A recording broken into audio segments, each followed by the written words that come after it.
I'm Susan Mitchell-Tree here with Berman McAleer. Thank you so much for attending our presentation today, Keeping Your Marbles with Dr. David Ajibade. Couple of housekeeping things before we get started. I know I mentioned it already, but just in case you didn't hear me yet. Bathrooms are down the hall to the right by the elevators. There are codes to get in there. The women's code is 243. And the men's code is 135. If you need them, they're down that way. As you know, today's presentation is being recorded by Dave McIntosh back there. Hi, Dave. And did everyone sign a release form? I think Terry got everyone. But if you didn't, there will be some on the table out there. Just please do me a favor and sign those before you leave if you haven't done so already. And then also, in your name tags, we have little comment cards.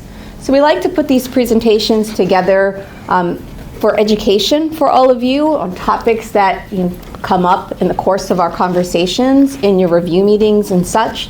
So please do me a favor after the presentation, let us know how we did. And also if there are other topics that you'd like to learn about, let us know that as well, and we're happy to bring those to you. So now, David has a very long resume here, bio. I'm going to read a little bit. Forgive me because, I'm getting old, so I may have to lift my glasses up here. Here we go. Okay. I told her she could cut a lot of it out, but... I'm going to read it. All right. Dr. David Ajibade is a physician, researcher, educator, and founder of the Brain and Body Foundation and Brain and Body Solutions, with operations in both the U.S. and Nigeria. His work focuses on the early identification, prevention, and reversal of cognitive decline, helping people protect what is arguably their most valuable asset, their brain. He is particularly known for his work on brain energy, synaptic function, and the underlying drivers of dementia. He has received numerous national and international awards and recognitions for his contributions to the community. In addition to his work in cognitive health, he is actively engaged in research and treatment initiatives aimed at addressing brain disorders in children and significantly reducing childhood mortality of sickle cell disease. Today, he works with professionals, executives, and communities to better understand how cognitive performance, decision-making, and long-term brain health directly impact quality of life, legacy, and financial stewardship. David, thank you for joining us today. Thank you, Susan. I appreciate it. Thank you.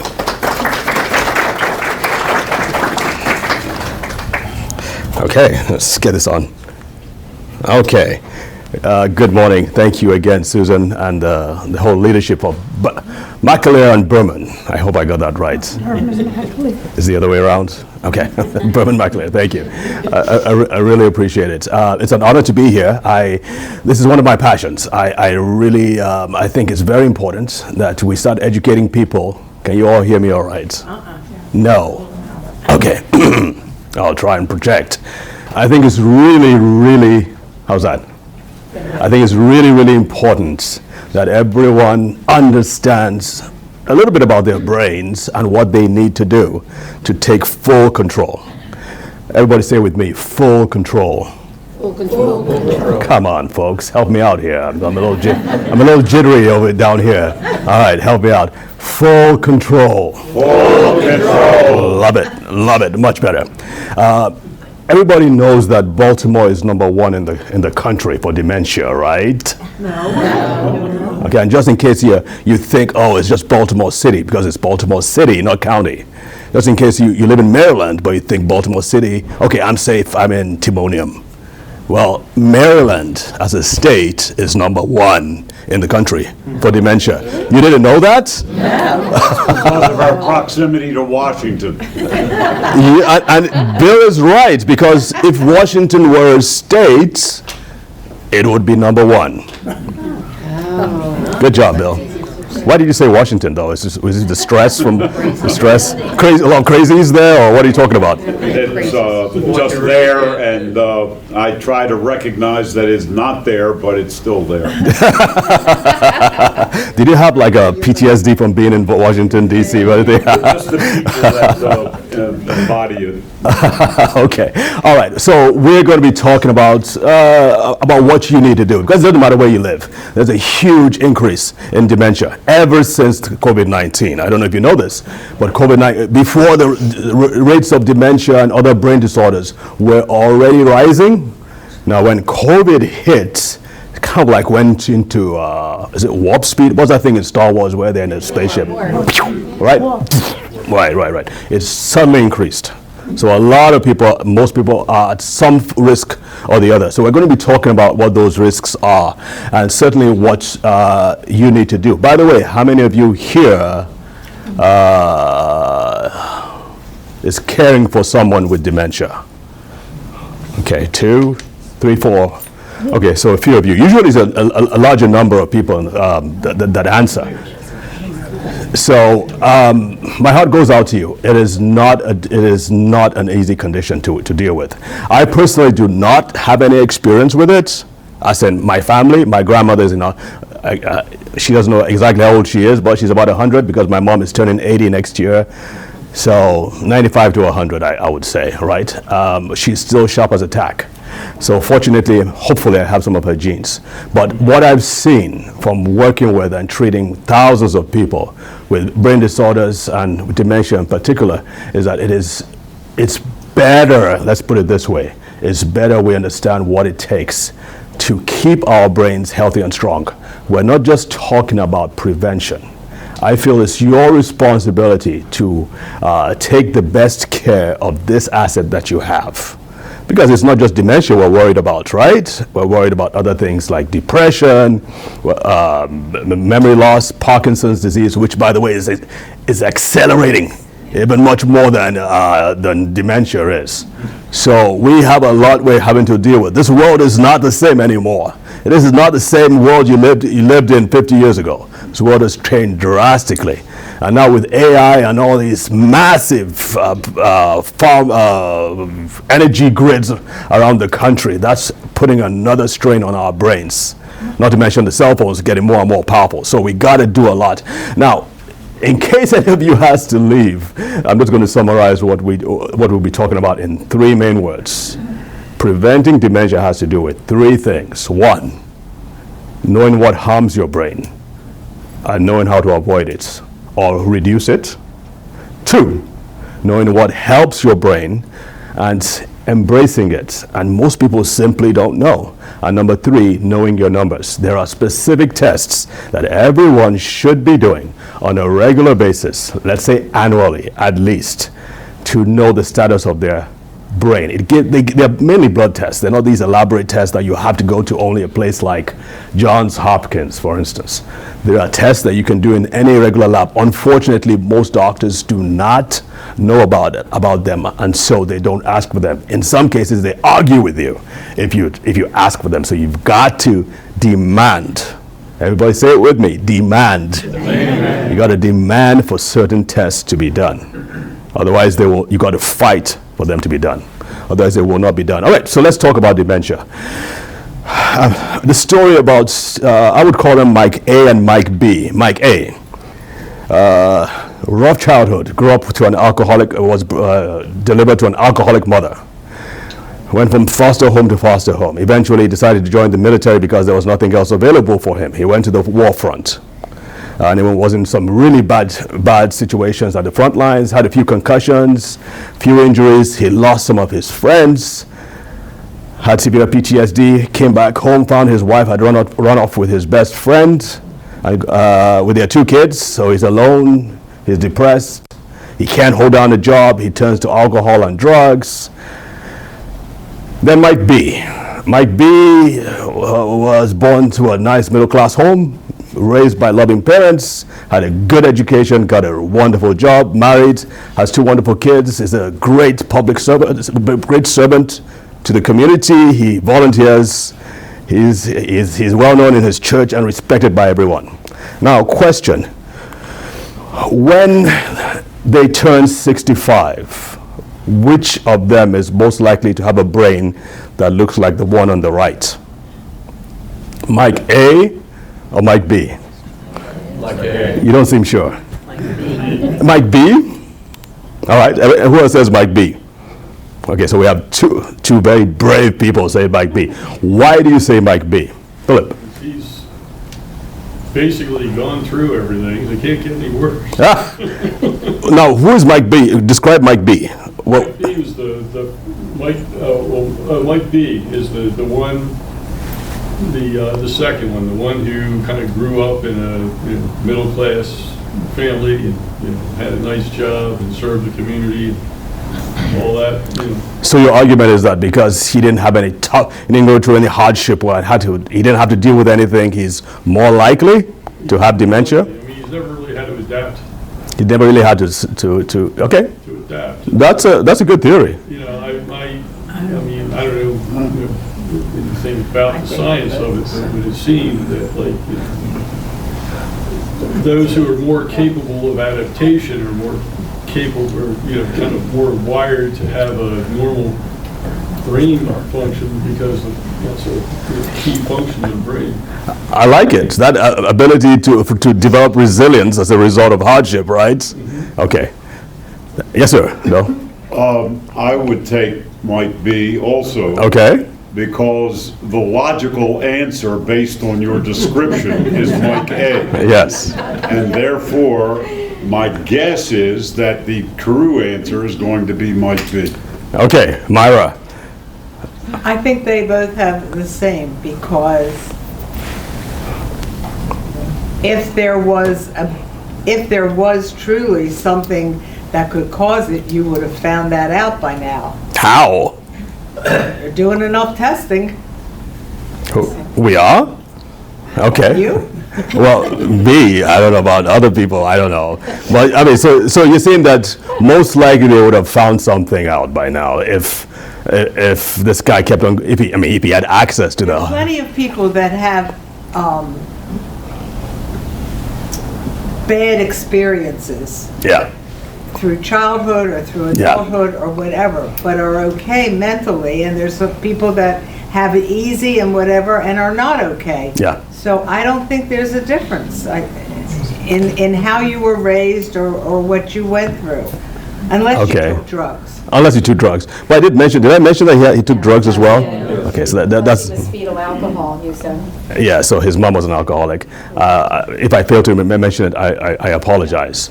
But he also kind of went to drugs, both medical. I did say it. Okay. So Sue, what's your point? Well, my point, and this is totally anecdotal. Yeah. I know of a number of people who have suffered from Alzheimer's, and many of them have been very brilliant people. Okay. Very well educated. Yeah. And I don't know if there's a connection at all, and I don't know that we know if there's a connection. Got it. And that was the reason that I chose Mike B. You chose Mike B. Okay. Thank you. Yes, sir. Would alcohol be a cause it? Yes, alcohol to varying extents. Now they say no alcohol at all is safe, but who's going to listen to them, right? Good to know, though. But yes, sir. I'm talking to you about my dad. Yeah. We grew up. Everybody had stills and stuff down south. You made your own liquor and stuff. Yeah, I mean, alcohol is That stuff could get to you. and they live to their 90s and above. Yeah. But so we're going to be talking about how all these things kind of add up. It's in my experience and in the experience of a lot of people, it's never just one thing. Yes, ma'am. Genetics, absolutely. So let me just wrap this up. Thank you for your contributions. Great job, guys. Everybody give each other a round of applause. Let's do it. Come on. I told you I'm still trying to get to work out these butterflies, right? Okay, so I love this definition by the Alzheimer's Association, and this hopefully will answer your questions.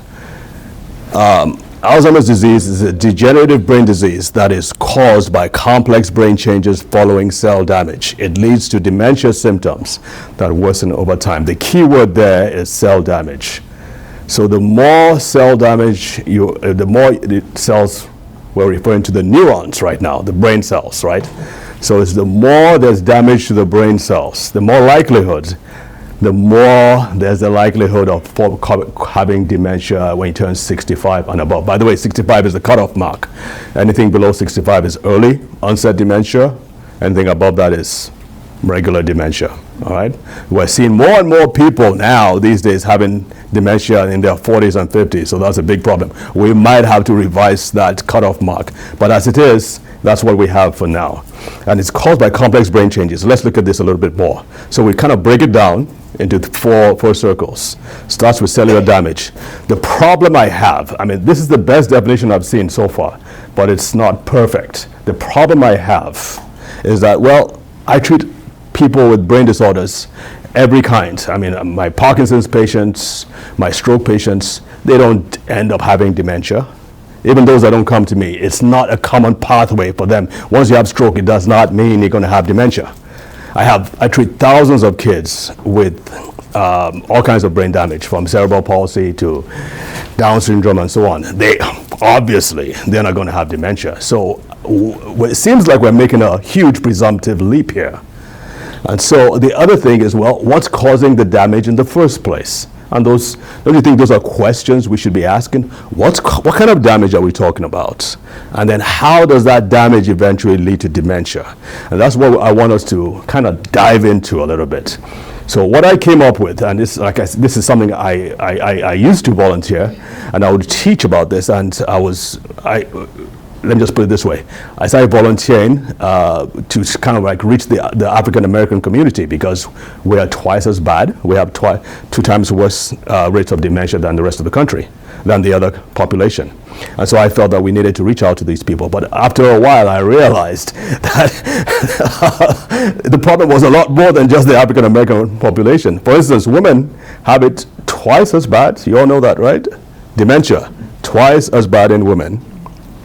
All right, and then the bad thing is that the drugs that are being developed do not work. You won't hear this, but the drugs that are developed for dementia do not work as well for women as they do for men. And of course, to add on top of that, are you having fun yet? To add on top of that, the vast majority of the burden of care, both personally and professionally, falls on guess who?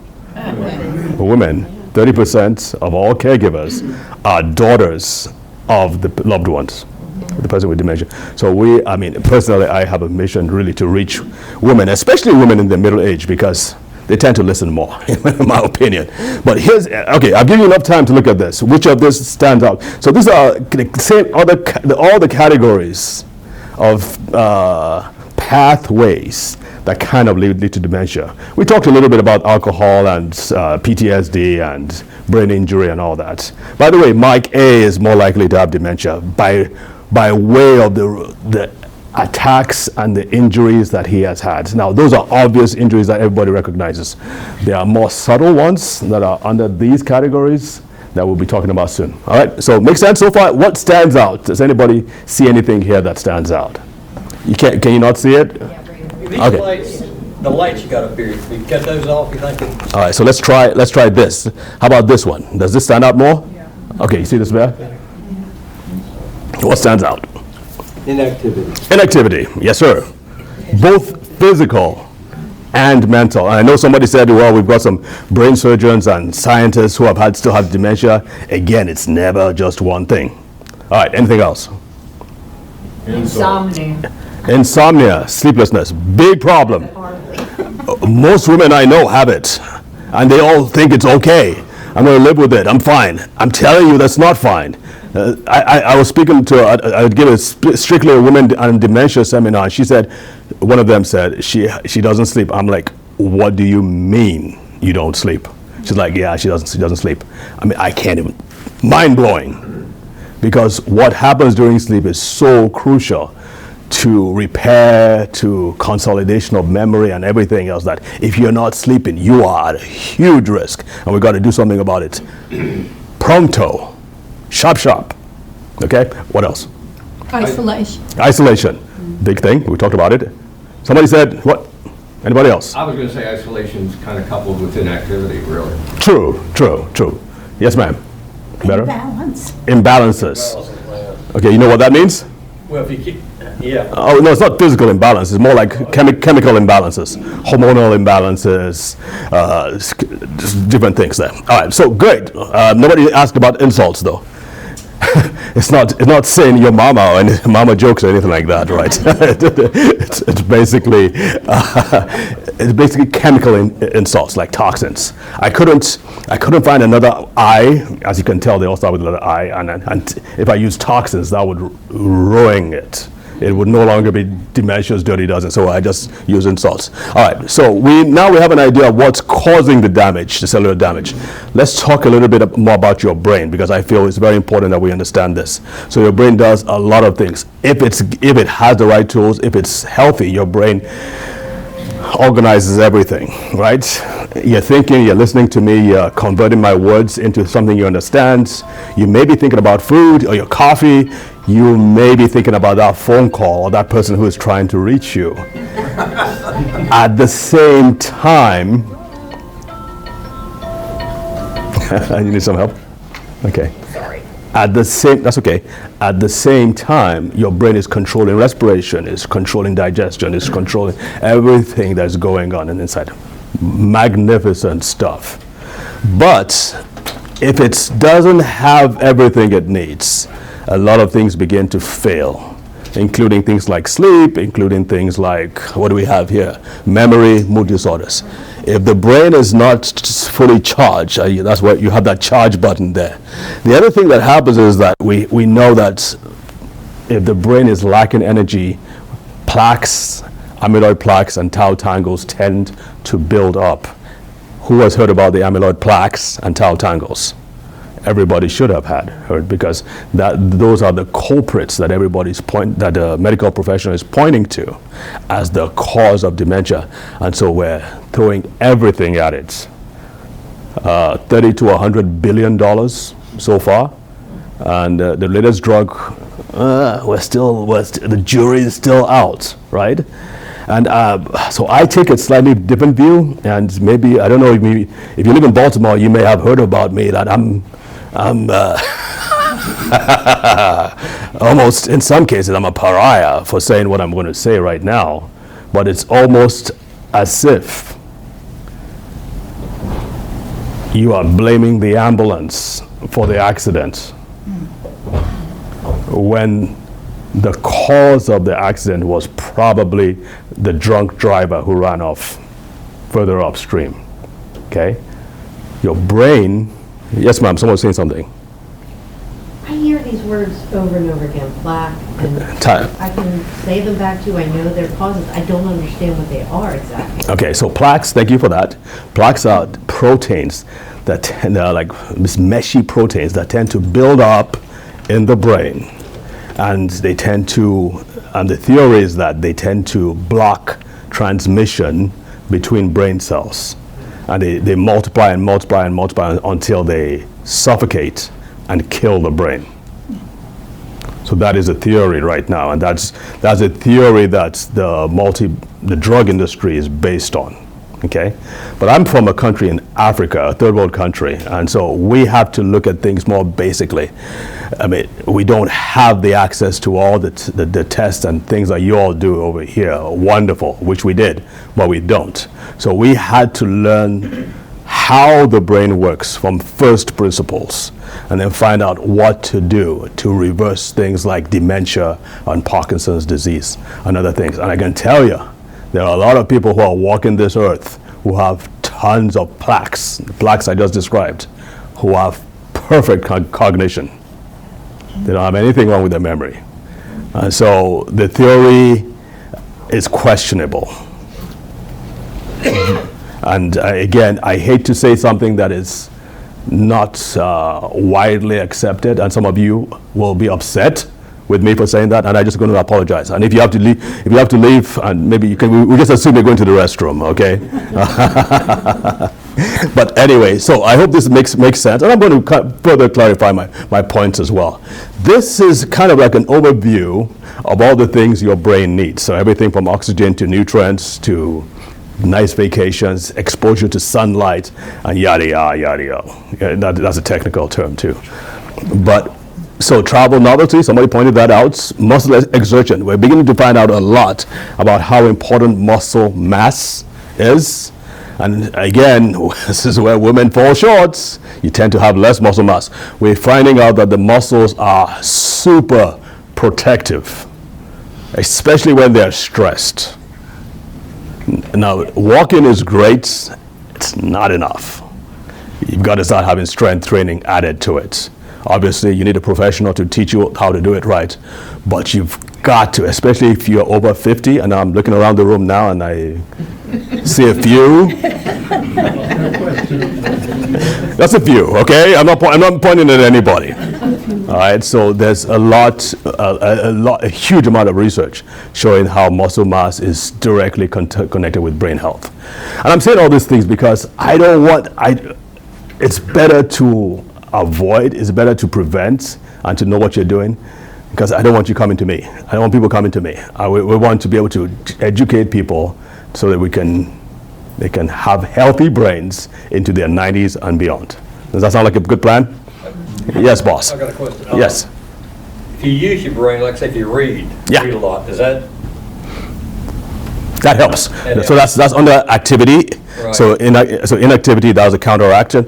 Reading helps a lot. Studying helps a lot. We've shown that they have shown that people who have about 16 years, I guess, of formal education tend to be more protected. Okay, but again, it's just one piece of the puzzle. In my opinion, there are more. Like she said, I know professionals, super talented, super educated, who still came down with dementia. So it's something more than that for sure. Maryland is top 2 or 3 in the country for education, right? Top 2 or 3. Yeah. Or 1. I mean, we have the most number. It's between Maryland and Boston many times. I don't know what the third one is. So we have a lot of educated people. But yet, sir? Third, about say Frisco areas, Berkeley and all that. Up there, yeah. I don't think California is one of them. Okay, so we filled in the blanks now. Dementia's dirty dozen causes cellular damage, causes energy depletion, causes complex brain changes, and then the cycle goes on from there. So it is a failing brain, not just certain proteins, that is causing dementia. It's a global thing. And I use this term, anatomy of a disaster, not just because dementia itself is a disaster. Of course it is. But also because there are several points along the way that something could have been done about this to prevent dementia in your loved one. That nothing was done. And that's because we haven't been trained that way. I'm not blaming anybody. We just don't know. And so I'm hoping and praying, and this is my mission, especially in Baltimore, to topple it from the #1 spot. That they go to somewhere like Boston, for instance. They like being #1, right? Let them have it. We don't want it. And one of the ways we can do that is by educating and training. We got to retrain healthcare professionals, folks. But more importantly, we got to start educating the masses, the people, because dementia happens in your day-to-day lives, not all of a sudden. It's what's happening day to day in the things you do and the things you fail to do that lead you unerringly towards dementia. And so we want to point that out. So I just want to make a confession here. I had a lot of help with my slides.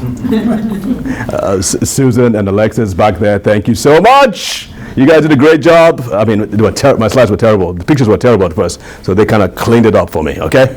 Thank you again. So at the top here, you got the dementia's dirty dozen. These are the attacks and the insults causing damage. The brain will always try to repair itself. And so that damage, the brain tries to repair by reacting to it. It tries to recover. And of course, your doctor tries to help you out, medications. I mean, you may end up with problems like mood problems or sleep problems and all those things. Or you may even have high blood pressure or diabetes, so on. And so you have all these drugs that are being taken. Nothing wrong with them. But the problem is that at no point are we, as a doctor, saying, how is this affecting my brain? How is this affecting my patient's brain? Because if they did certain tests, they would figure out that this person is at risk and therefore intervene with the right tools. But it doesn't happen for the most part. So by the time your loved one has dementia, okay, let's stop here, excuse me. So you have this vicious cycle. The brain is trying to recover, it keeps having these issues, and eventually we have what is known as mild cognitive impairments. This is when there's obviously something wrong, but the individual is still able to live independently. So memory is a problem, figuring out tips is a problem, but he's still able to live by themselves. Then what happens, if nothing happens to correct this, it drops down to about 40%. This is what is recognized as the cutoff point. When the brain is not, remember we talked about brain energy. When the brain is not producing enough energy to sustain itself. Remember that picture where it showed the battery? It's not able to maintain all the activities that it's normally supposed to do. And that's when it's about 40%, and then that's when you have full-blown dementia.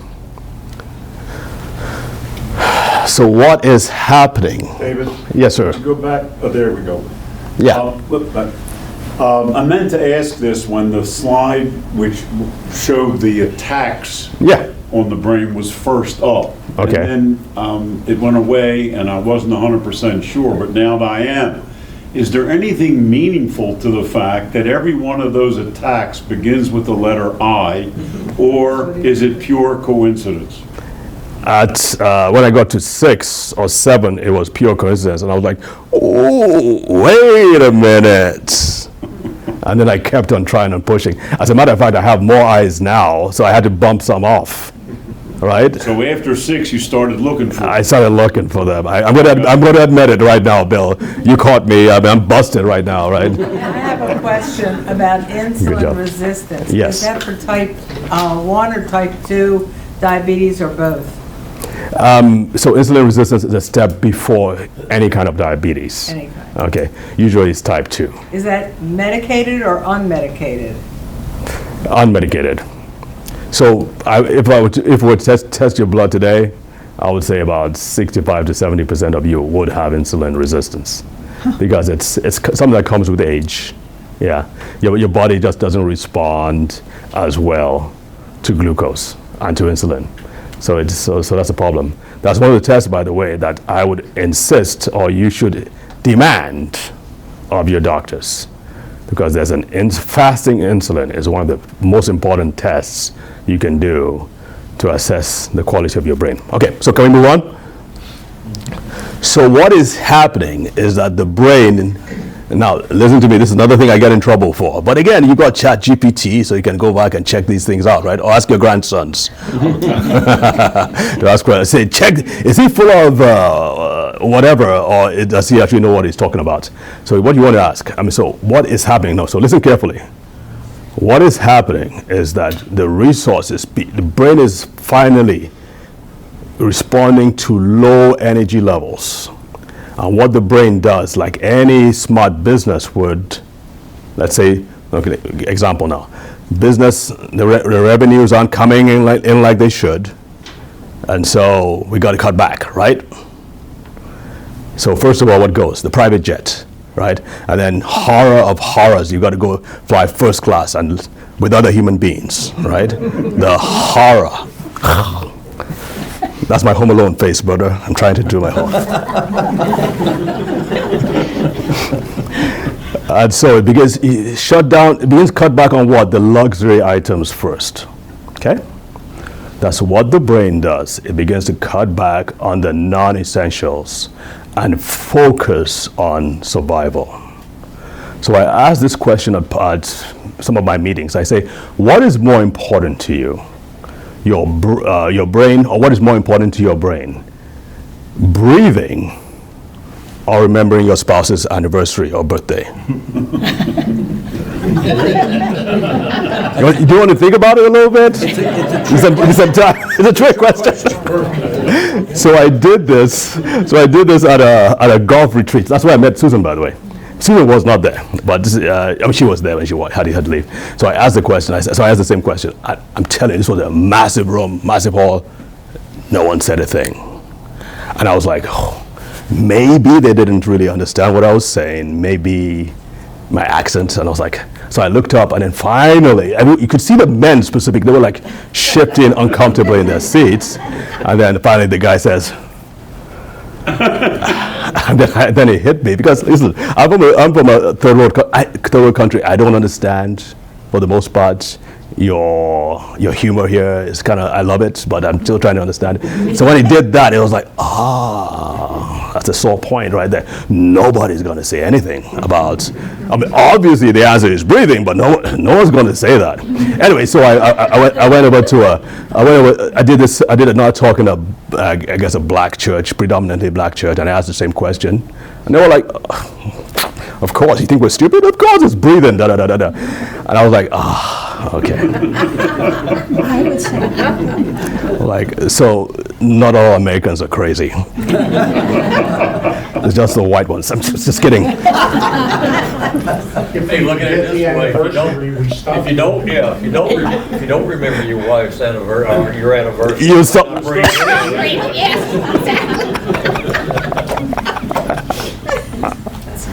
I love it. Oh, that is so funny. Okay, so let's talk about how much time do I have, Susan? You're done. I'm done. Okay. Why? Because of that joke? Come on, man. Where's your sense? Where's your sense of humor? Just kidding. I mean, you've got like 15, 20 minutes. Okay, that should be enough. Thank you. So if you think about, in terms of, if you think about a fortress, right? You've got the moats, you've got the walls. You can't. It's not really apparent here, but you can see the soldiers will be on the wall trying to defend against attacks. Your brain is the citizenry, the people within. They're reproducing, they're trading, they're generating revenue for taxes to the king, but basically the community, it's a thriving community within the walls. That is your brain. It's amazing how much structure and how much resources is put into protecting and defending your brain. Amazing, totally amazing. By the way, all these things that we're touching on, I talk about them in detail on videos. So what we're doing is we're creating an online course that people can just watch the videos again, the ebooks, their diagrams, and so on and so forth. I'll get with Susan. We're in the beta testing right now, so we just want to get a lot of response from that. If you guys wouldn't mind giving us doing a favor, just go watching through. There are many things I talk about here that I go in detail. I will send it to Susan. And then if you want it, you can get it from her. She can send it to you as well. So, like I said, there's just only so much I can do in 45 minutes. Okay, it's free of charge. We eventually will probably make a subscription to it, subscription payment to it. But for now, I would love to get your feedback on that. Question: is there anything between losing memory, not dementia, losing memory, and your balance? Is there anything between that? Anything that connects them? Well, the brain connects them for sure. So balance is more a problem at the back of the cerebellum. Some damage. I mean, they all start with damage to some degree in the part of the brain that controls balance and movement and memory. But there are some kinds of dementia that have both some Parkinson's symptoms and memory loss. So there's that connection there. So Parkinson's also has something to do with balance as well. Okay. Yes, sir. The difference between dementia, I guess, and Alzheimer's? Yeah. Dementia is an umbrella term. Alzheimer's is just one kind of dementia. Yes, ma'am. Two questions. Do you have it broken down by ethnicity? Like, what role does that play in the number of people getting dementia? Yes. And then also, my second question is, you said there was an increase after COVID or during COVID. Yes. Is that because we shifted towards an online world? Like, how much did the technology impact? Isolation, part of it, yes, that's a great question. But the virus itself caused a lot of damage. Or triggered a lot of damage in the brain. So, for instance, people who had COVID and loss of smell, huge uptick in dementia, right? So, yeah, and then to your first question, yes, were you asking about the course I talked about? Or am I? I guess with COVID, it's the primary trigger for the increase, right? Yeah. Then the secondary trigger is I'm assuming you're saying that is just linked to the isolation Yeah. and the dependence on technology. Correct, correct. Yes, and we do kind of address some races, sex, sexual differences, occupation. As we know, veterans have a huge risk. As I mentioned earlier, higher risk of dementia than the rest of the population. Yeah, I was going to ask you about that. Yeah. I was hit with Agent Orange. Oh, you were? Oh, yeah. I got tumors, but they were been reduced Okay. to medication and stuff. Good, Real good, small now. good, good, I didn't know if that good.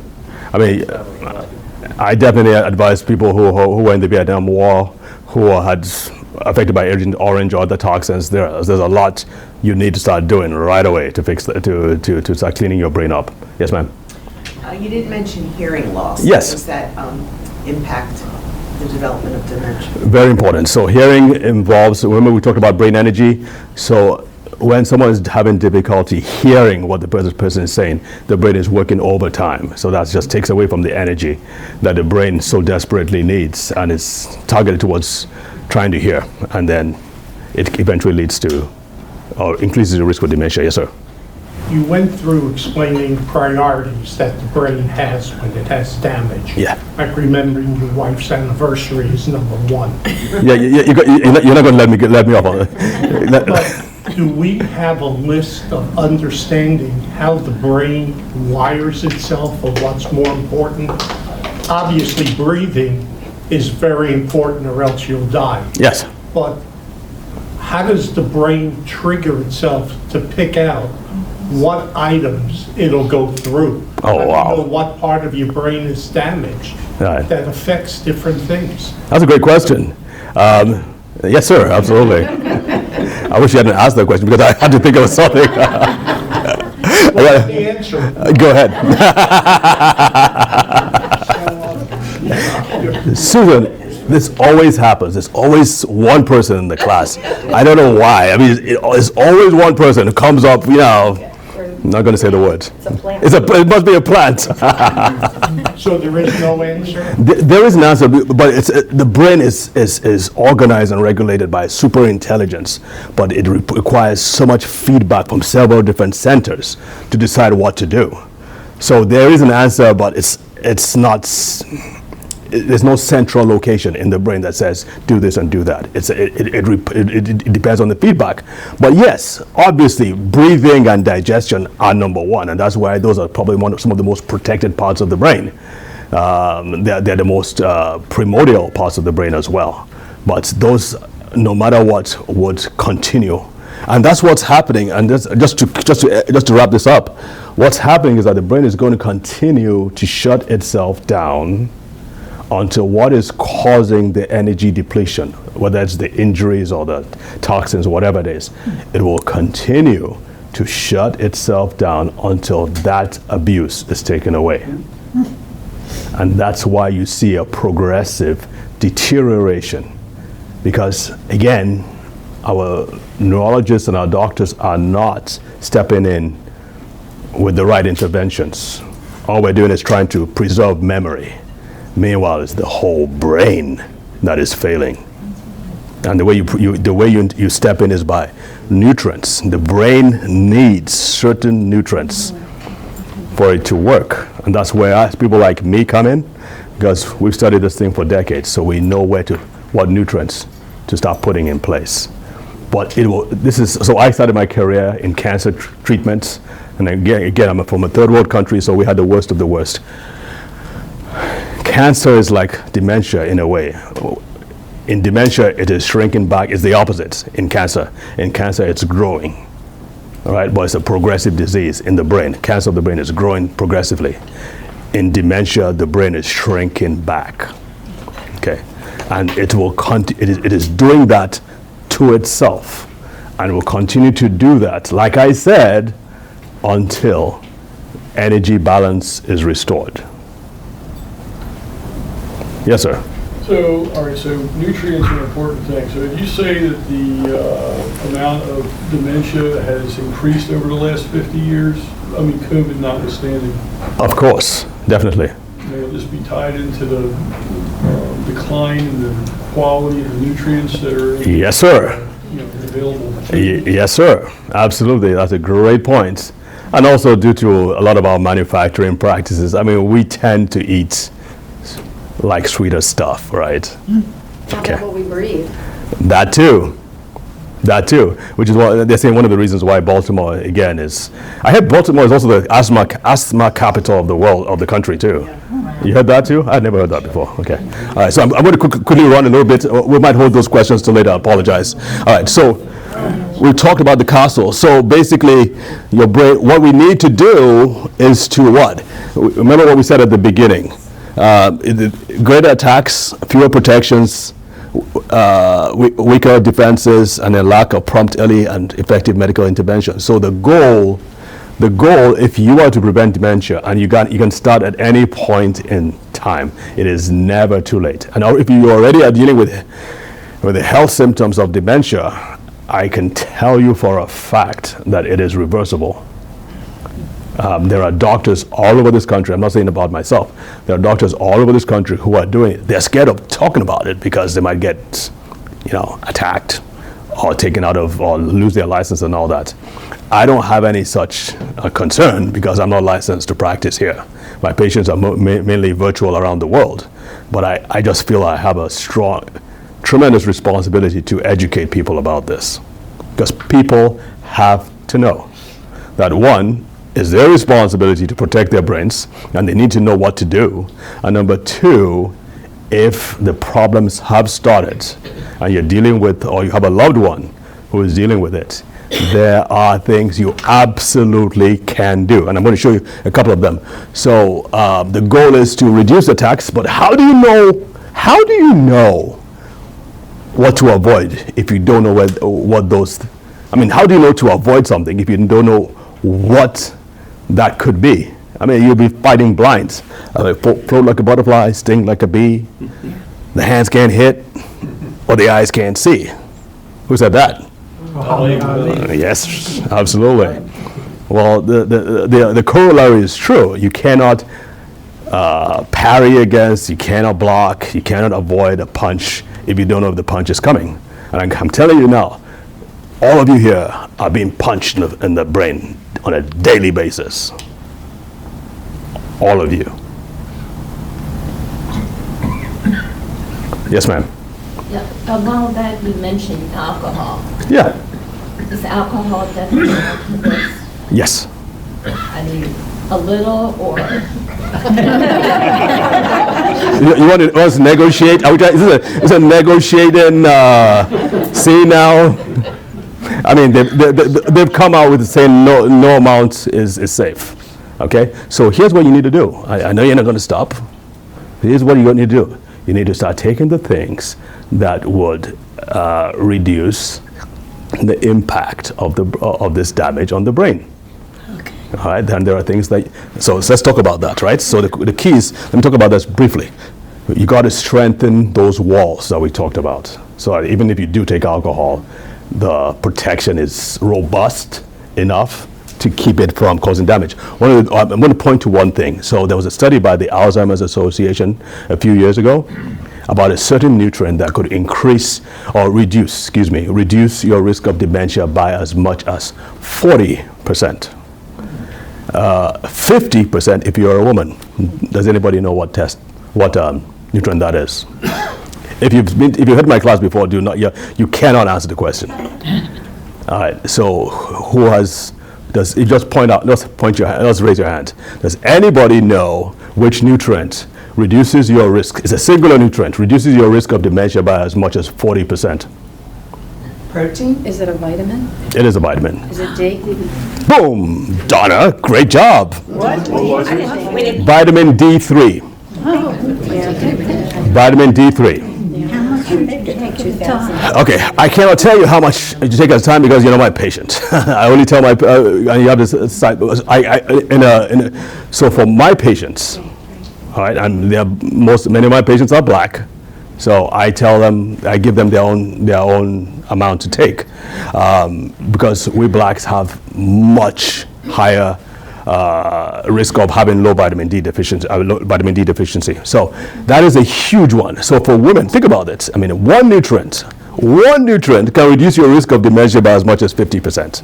Shouldn't you know about this? Yeah. And a big thank you to the Alzheimer's Association, because they did this study. So if any of you are affiliated or you know anybody there, I would suggest that you go back to the Alzheimer's Association and ask them for where that data is. And I tell this when I speak at senior networking societies where people take care, and then the home caregiving industry, you got to get that data and that study, and it is your moral responsibility to share it with everybody you know. 50%. There is no other single intervention that comes close to that kind of protection. Yes, sir. Yeah, my life in school I had, everything was great except I had a load of deficiency on vitamin D. So the doctor said, go to the Weiss's or whatever grocery store, you get it. Vitamin D is one of the cheapest things you can get. Actual prescription. Okay. I mean, you do not need a prescription. Quite frankly, you can get it much cheaper on Amazon. Yes, ma'am. I have a question. When do you start wondering if maybe you're having dementia? Is it when you don't know where you put your keys, or you can't remember somebody's name?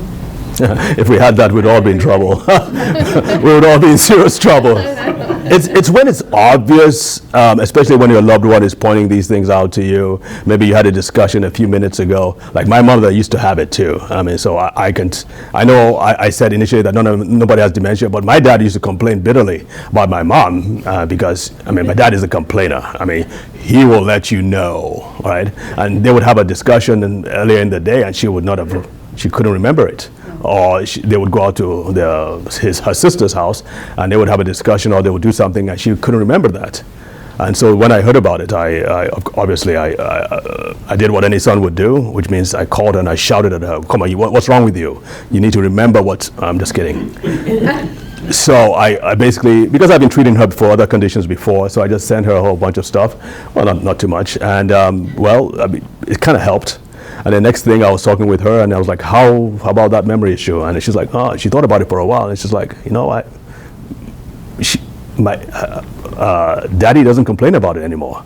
As far as she was concerned, she was fine, but my dad was the one that was complaining about it. So I called my dad, and I asked him, and he's like, and he took things for a while, and he's like, in a whole year, he hasn't complained about it. And so she was not having dementia, like I said, but she was on the way to it. But we slapped that sucker back in place, okay? It is possible to fix those problems. Yes, ma'am. So in the beginning, you were talking about know your numbers and get tests and tell your doctor. Would vitamin D also be a test that you would? That is one of the 7 or 8 tests I recommend, yes. I'm going to run off with this. So vitamin D, please, very important, ask your doctors about that. I'm just going to go through a few more things. We got to help those people who are taking care of. You need to remember, if you're caring for a loved one with dementia, there's a risk of some numbers say as much as 42%. 42% of loved ones predecease their loved one with dementia. Okay. All right. Was that? Because they get worn out. Because they get worn out, they get illness, they get sick. Some of them eventually have dementia themselves. You were going to tell us more things like the vitamin that we could do to prevent. Yeah, I can mention a couple. One vitamin, you said there were several things that we could do preventively. Yes. Before we all. Yes. So I do have quite a few. I can only tell you what is direct in this platform here. I can only say what has very strong medical research studies. Okay? Now, we do a lot more, obviously, but I can't say that here. But I can say vitamin D3. Okay? Because that is extensively studied. If you get that one right, you've got a long way. Okay? Now, there are others for sure. Yes, ma'am. Can I ask a quick question on this point? If you're dealing with somebody with dementia, not severe dementia, but they're starting to get into that. Yeah. and you have a conversation with them and they start answering your question but not answering your question. I've been told two things. Should you go along with their thought process, or should you try and bring them back? That's not going to help.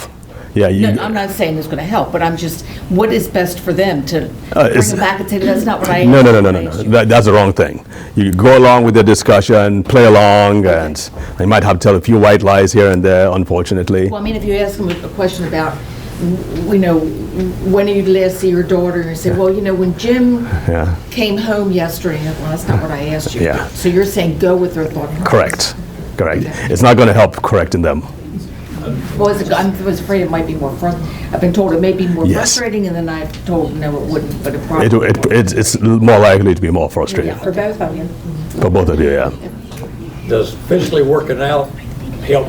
Working out? Physically working out. Absolutely. I mean, if I were king for a day, I would demand that before anybody gets into a senior retirement community, they have to sign an undertaking that I will work out 3 times a week. Especially ladies, leg muscles, ladies, because once a fracture happens, 30% of you will be lost within that year. I mean, it's a huge fractures, especially hip fractures, are one of those life-upending events that totally ruin your life. And it could just trigger up the dementia that has been lying beneath the surface for a while. Okay, I got to rush on. There are dementias that are specifically called reversible dementias. You do know that, right? Okay. All right. So I mean, even the ones that are called irreversible, in my experience, no such thing. None. Because we're talking about how the brain works. If you give the brain what it needs to function, it will. And I'm not saying we're perfect at it, but your brain is such a magnificent organ that if it is given the tools. So what are the tools? What are the 4 things you need for recovery? I use this example. If you break a wall, any wall in a building, what are the things you need? You need the raw materials, right, to repair that damage in the wall. Number 2, what do you need? You need the expertise, someone who knows what to do. And depending on where that damage happens, so if it's in where the circuitry or the smart, whatever it is in the walls, you probably need a more experienced, a better expert to fix it, right? So if it's just a part of the wall that doesn't have any wires running through, that's not a big problem. But you still need someone who knows what they're doing to put the blocks back in place, yes? All right. So you need the building blocks, you need the expertise, you need the tools, and you need what? Energy, right? A power source to run the tools and whatever it is. So those 4 things. Those are the 4 things we also try to do if you break it down. Again, I'm from a third world country, so we didn't grow up with all this fancy Nancy equipment. So again, we had to think from first principles. We had to think from basics. And so this is what we found out that we must do. So number 1, and I had to learn this the hard way, because initially I was treating kids with all these brain disorders. And what is the one thing? I mean, kids lack a lot of things. They lack judgment, they lack foresight, they lack discipline. But what is the one thing they do not lack? Energy. Okay. So I didn't have to worry about that. So I just thought when we started having people with strokes and dementia and other things coming to us, I just thought we just increase the dose and we just add it and just treat them that way. Well, we failed over and over and over again until I learned this. And then once we learned that, and it's still not easy, there's a lot of work that needs to be done to boost that energy. We also understood too that the brain is not an isolated organ. It depends on systems in the body. It depends on the digestive system, the respiratory system. It depends on good blood flow for obvious reasons. How is it going to get the nutrients and the oxygen it needs if the blood flow, the arteries are defective? So we had to learn to address this whole thing rather than just focus on the brain. Again, that's a defect I'm seeing in the whole approach in neurology, because we're so hyper specialized, right, on the brain, that we just focus on that alone and we don't think about the other systems. But that needs to be done too. Okay, so let's talk about action steps. You might want to take a picture of that. I would say one of the biggest problems is insulin resistance, and that's as a result of we're taking a lot more sugar. I know this is a little melodramatic when I say all-out war, but we've got to begin to be more aware of the sugar that we're putting in our bodies. Increase protein, primarily because we want to build your muscle. The muscles are like the reservoir for all the amino acids and the things you need to run your immune system, to run your heart. It's like every structure in your body is made of protein. The bones, the muscles, and all those things. So the more muscle, or the stronger your muscles are, the better your reservoir and your resilience to illness, to injury, the better you are able to bounce back. Sometimes it's not a problem of too much fat. It's more a problem of too little muscle. Okay? Ladies, listen to me real hard. I know I'm picking on you, but this is one of the problems. Another problem is sleep too. All right, so blood tests, supplementation. I recommend taking vitamin K2 along with vitamin D3 because D3 raises calcium levels. K2 would also take those calcium, take it out of the blood and put it in the bones and the teeth. Has anybody heard that before? I take K2. Great. K2 itself is also good for the brain. Okay. Yes? Are those 7 things prioritized? No, they're just random. All right, so folks, you need a plan. I believe everybody should have you know how we have a witness protection program? Everybody should have. What is more important than your brain? I don't think there is. Yeah, heart beat very close. The what? Heart. The heart would be very close. Yeah, so we have all these heart days, we have the breast cancer days and all those things to prevent these things. But I just can't understand. I just can't see anything being more important. And guess what? If you focus on protecting and strengthening your brain, you inadvertently also end up protecting your heart, your immune system against cancer and so on. So focusing on the big dog, so to speak, is, in my opinion, the best thing you can do. So, and so our work, I've already talked about it, so we do a lot with regards to, I would rather people don't come as patients because it's more important that you do the work you need to do to strengthen your brain. But if you do, well, we're here for you as well. So you have any questions? Yes, ma'am. Will you put that screen back once more, the list of 7 things? Yes. Can't memorize it. Yes, ma'am. Sleep is the big thing for me. Right. I would imagine a lot. 2-3 hours a night, not sleep. Wow. So where do you go? I don't want to take a pill every night to go to sleep because that to me just causes more problems. Would you take it? Who do you go to for something like that? Have you tried a sleep doctor? No, are there, I mean, I just never considered it before. Okay.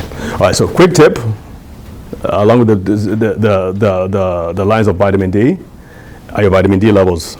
D and K2 every day. Have you tested your vitamin D levels? Actually, my doctor does do that test for me when he does blood tests. You had mentioned there's another one that you should insist on when you, maybe, besides that? Insulin test. Perfect, okay. Okay. But it's the sleep thing. You need to know your number. Don't let your doctor get away with saying you're fine. So the range is 30 to 100 for vitamin D levels. Okay.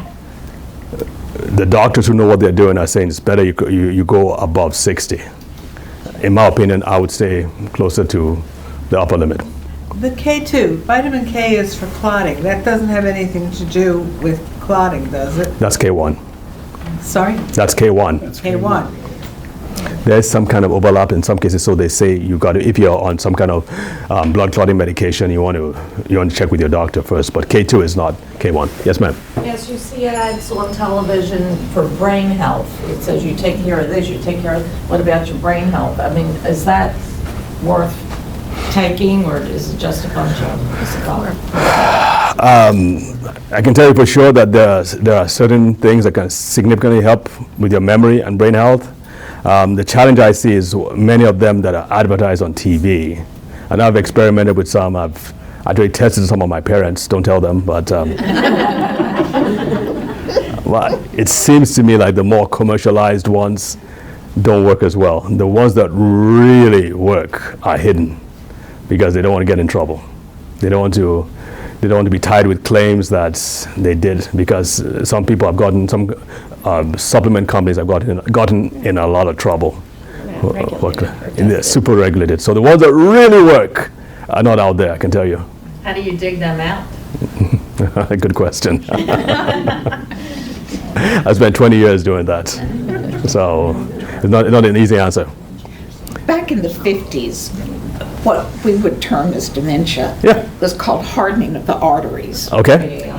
And I guess the dementia term hadn't come about. So hardening of the arteries was definitely a hardening of the arteries. And has there been studies done connecting that, to dementia? Oh yeah, for sure. So one of the eye illnesses, cardiovascular disease. So really, that's what you're talking about, is cardiovascular disease. So hardening of atherosclerosis, hardening of the arteries, happens in the brain as well as the rest of the body. What we're finding out is that over 80% of all dementias have some degree of cardiovascular involvement. So that's a great question. Yeah, Bill. I have 2 or 3 questions and then a comment real quick. Yeah. Can we revisit, please, alcohol, seriously speaking? Okay. In terms of moderation as opposed to excess or zero? Okay, so I'm just giving you the line what doctors have been given. Now, from a personal experience, from a personal perspective, if you're asking me for my personal take, are you asking me for my personal take? Yeah. All right, that's all I needed to hear. He's asking me for my personal take, and that is this: alcohol, and it provides a value in some ways. And please listen to me carefully. That's the social interaction that comes with people meeting over alcohol, wine, whiskey, whatever it is so valuable that in some ways it supersedes. In some ways, please,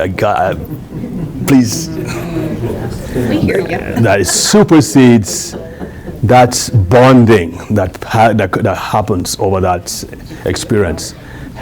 Is protective. So I would not want to take that away from people. What if the people you're drinking with stress you out?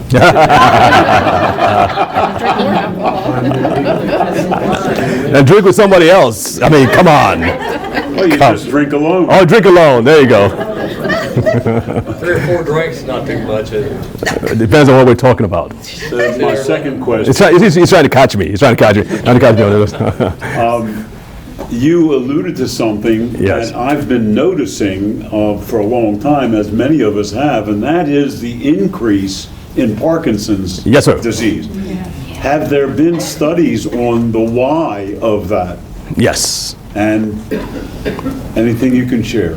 Part of it has a lot to do with the increase in toxicity in the environment. We're breathing a lot more and a lot worse toxins than we were 50 years, 70 years ago, Bill.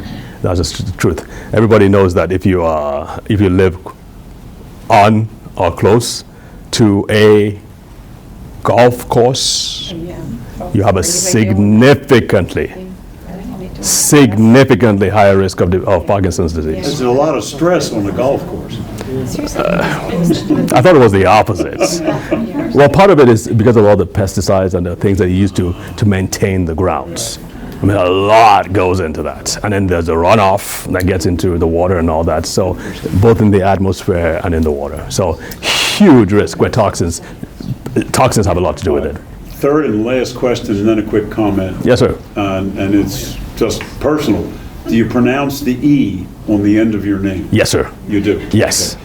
Comment. You alluded to a number of things that Baltimore and Maryland are number 1 in. Yes. I've got the reason. Tell me. Steamed crabs. Steamed crabs? I have not heard that before. That's what we're known for here. Where are you based, your company, and you physically? Mount Vernon, Baltimore City.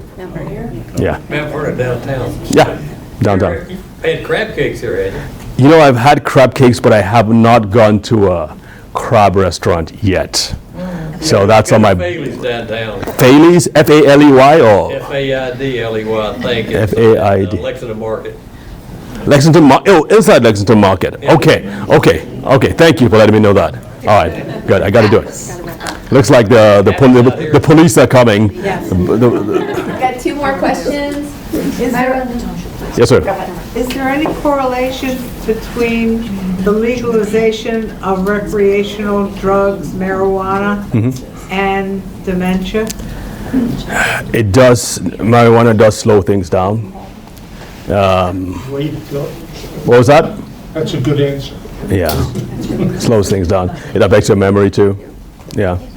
But then again, the other side, of course, is it helps with pain, it helps with depression, and a few other things. So, How about that and Parkinson's? I think I've heard it also helps to reduce some of the symptoms in Parkinson's as well. I'm not sure. Don't quote me on that. But again, it's a give and take. So if you have marijuana, especially I believe it's a THC. It really helps with all kinds of brain problems. Okay.